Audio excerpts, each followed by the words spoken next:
एक कहानी है एक समुराई की जो अपने शौर्य, पराक्रम, निष्ठा, अनुशासन और साहस के लिए जाना जाता था। उस समुराई ने बहुत सारे युद्धों में विजय पाई थी। एक दिन उस समुराई की मुलाकात एक सन्यासी से हुई।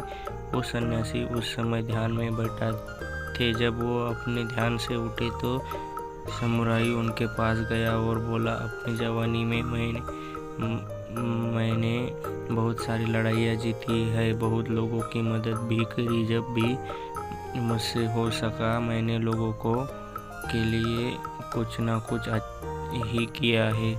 लेकिन जब मेरी उम्र हो चुकी है तो मुझे अपने अंदर बहुत सी कमियां नज़र आती है। मैं खुद को छोटा समझने लगा हूँ। मैं जब दूसरे लोगों को देखता हूँ तो लगता है कि इनके सामने मैं कुछ हूँ ही नहीं, और मैंने जब तक जो किया उसकी कोई वैल्यू ही नहीं है। दूसरों को देखकर मुझे लगता है कि मेरे खुद की कोई वैल्यू ही नहीं है।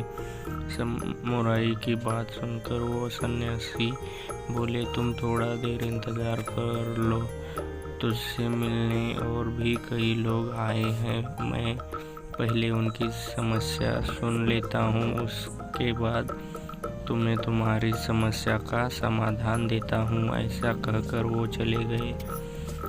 समुराई उनका इंतज़ार करता रहा और इंतज़ार करते करते दिन से रात हो गई। धीरे धीरे सब लोग भी चले गए। समुराई सन्यासी के पास गया और बोला, क्या अब आपके पास मेरे लिए समय है? सन्यासी बोले, तुम मेरे साथ चलो, मैं तुम्हें कुछ दिखाता हूँ। रात के अंधेरे में चांद की रोशनी में बाहर का माहौल एकदम शांत था। सब कुछ बड़ा मोहक लग रहा था। आसमान की तरफ इशारा करते हुए सन्यासी ने समुराई को कहा, तुम चांद को देख रहे हो? वो कितना खूबसूरत है।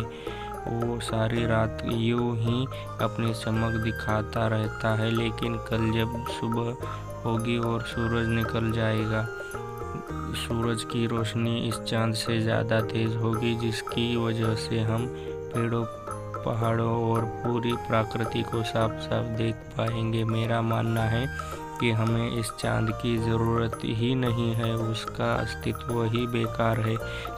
सूरज इससे कहीं ज़्यादा बेहतर है। चांद नहीं भी होगा तो हमें ज़्यादा फर्क नहीं पड़ेगा। सन्यासी की बातें सुनकर समुराई बीच में ही बोला पड़ा, ये आप क्या कह रहे हैं? ऐसा नहीं है, चांद और सूरज बिल्कुल अलग अलग है। दोनों की अपनी अपनी वैल्यू अलग है। आप ऐसा